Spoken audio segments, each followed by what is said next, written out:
ये अपने आप में और खतरनाक है।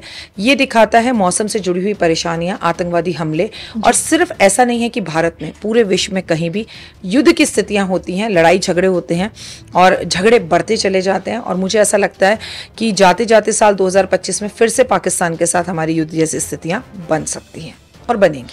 ठीक 2 महीने पहले 14 सितंबर की तारीख में ज्योतिष जगत से ताल्लुक रखने वाली डॉक्टर वाई राखी ने ग्रह चाल को भांपते हुए आने वाले कल की भयावह तस्वीर दिखाई। शनि के मार्गी होने और गुरु के वक्री होने को लेकर वाई राखी ने इस बात के संकेत दे दिए थे कि साल के अंतिम दिनों में धमाके होकर ही रहेंगे, आतंकी हमले होंगे, युद्ध जैसे हालात पनपेंगे और तो और पाकिस्तान के खिलाफ ऑपरेशन सिंदूर 2.0 भी दिखेगा। अब जब भविष्यवाणी के अनुसार 10 नवंबर की शाम दिल्ली भीषण धमाके से दहली, लाल किले के नजदीक देश की जनता लहूलुहान पाई गई। धमाके की चपेट में गाड़ियों के परखच्चे उड़े और घटनास्थल पर शवों के चिथड़े चिथड़े उड़ते दिखे। तो ऐसे में दिल्ली ब्लास्ट का इंतकाम नापाक पाकिस्तान से क्या लिया जाएगा? दिल्ली ब्लास्ट की पिक्चर में अब क्या लिखी जाएगी पाकिस्तान के अंत की कहानी? दिल्ली ब्लास्ट के बाद क्या देश में होने हैं सीरियल ब्लास्ट? इस पर सुनिए वाई राखी जी की बड़ी भविष्यवाणी। नमस्कार, धर्म ज्ञान के दर्शकों का स्वागत है। मैं हूं आपके साथ कविता राणा।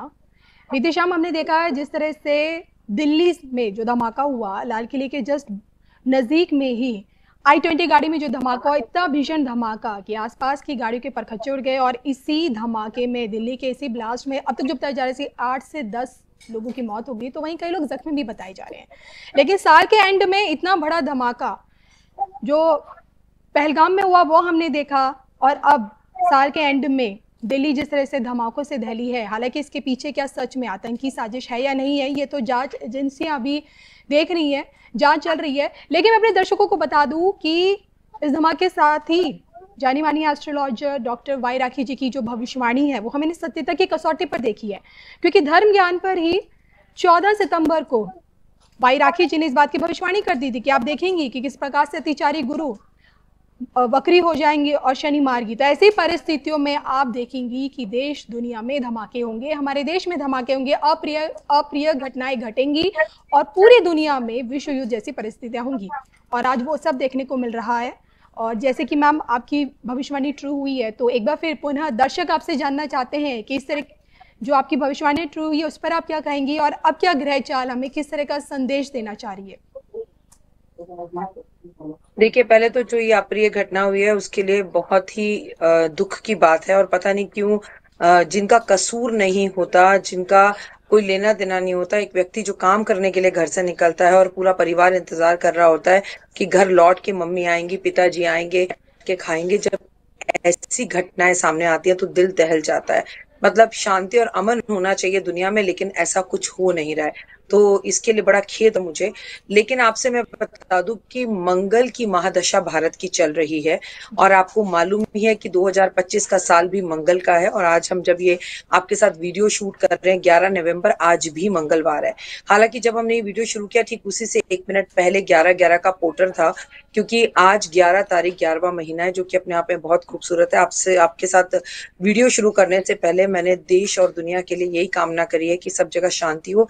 और आपको जो युद्ध की स्थितियां देश में दिखाई दे रही हैं, जो सड़कों पर दिखाई दे रही हैं, जो लाल किला में दिखाई दे रही हैं, उससे कई गुना ज्यादा घरों के अंदर शीत युद्ध चल रहे हैं, हृदय के युद्ध चल रहे हैं, तलाक हो रहे हैं, लड़ाई झगड़े हो रहे हैं, भाई भाई में बंटवारा हो रहा है, लोग बड़े परेशान हैं, बात बात पर लोगों को तनक कर गुस्सा आ रहा है। ये सब मंगल का कारक है।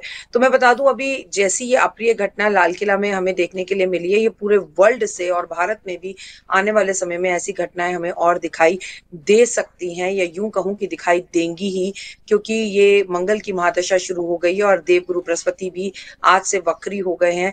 तो उनके वक्री होने पर और ऊपर से वो अतिचारी भी हैं, तो स्थितियां जो है वो बहुत ज्यादा अच्छी और फेवरेबल नहीं है। लेकिन हाँ, अगर इन स्थितियों से हमें कोई बचा सकता है तो खुद मानव बचा सकता है।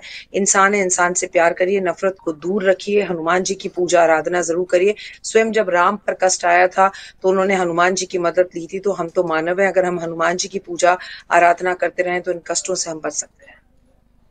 मैम, आपकी इसी भविष्यवाणी के साथ आपने इस बात पर जोर दिया था कि आप देखेंगी कि हम दूसरी एक और सर्जिकल स्ट्राइक टाइप का ऑपरेशन भारत खासतौर पे पाकिस्तान के खिलाफ करता हुआ नजर आएगा? आपने इस पर जोर दिया था।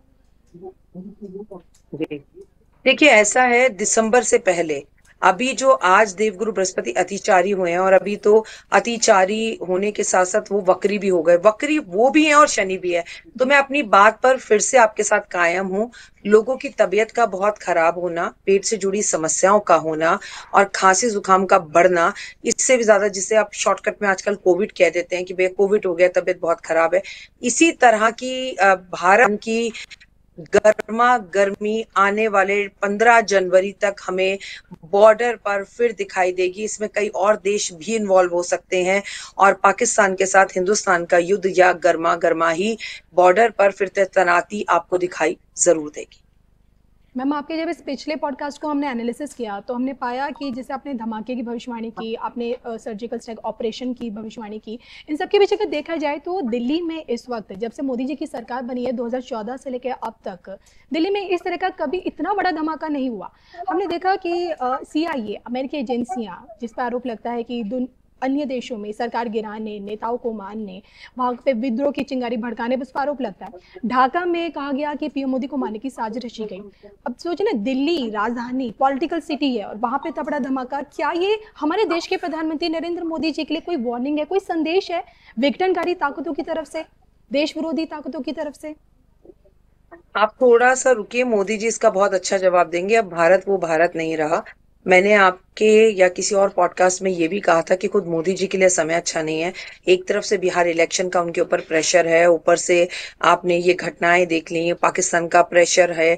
हम चारों तरफ से घिरे रहते हैं, हम अपनी तरफ से सही करने की कोशिश करते हैं। देखिए, चाहे कुछ भी हो, ये जो साल है ना, ये विक्रम संवत 2082 के हिसाब से सूर्य का साल है। अगर आप मंगल जोड़ते हैं तो 2025 मंगल है। लेकिन नेता अभिनेताओं पर प्रॉब्लम आती है, चाहे वो धर्मेंद्र जी हो जो तबीयत खराब, कहीं हमें न्यूज आती है कि वो अब नहीं रहे, कहीं न्यूज आती है नहीं नहीं वो तो अभी बिल्कुल ठीक है। तो ये जो समय है ना, वो नेता अभिनेताओं के लिए बिल्कुल भी ठीक नहीं है, क्योंकि वो हमारे एक मंत्री की तरह, एक मंगल की तरह हमारे लिए काम करते हैं। अभी आपने देखा, हमने चाहे छोटे छोटे कलाकारों को पीछे खोया, पर हमने अभी कई अभिनेताओं को खोया है 2025 के अंदर। आपकी एक लिस्ट निकल सकती है जिसमें कई अभिनेता गए हैं। तो ऐसी ही नेताओं को जाने की और अभिनेताओं के जाने की लिस्ट हमें आगे भी दिखाई देगी, क्योंकि मंगल जो है वो चेंज का कारक होता है। तो हाँ, मैं ये तो कहूंगी कि मोदी जी के लिए समय थोड़ा सा मुश्किल भरा है, चाहे वो बिहार इलेक्शन को लेकर हो, चाहे वो जीत जाए, जीत कर भी ये लड़ाई हो कि मुख्यमंत्री कौन बनेगा, इस पर भी एक युद्ध चलता रहे और उनको आपसी पार्टी के अंदर प्रॉब्लम्स हो और अपने मुख्यमंत्री को खड़ा करने में, सोचने में प्रॉब्लम हो, कि चाहे 2 ही दिन की प्रॉब्लम हो कि कौन खड़ा होगा। साथ आज मैं यहां बहुत भारी मन से आया हूं।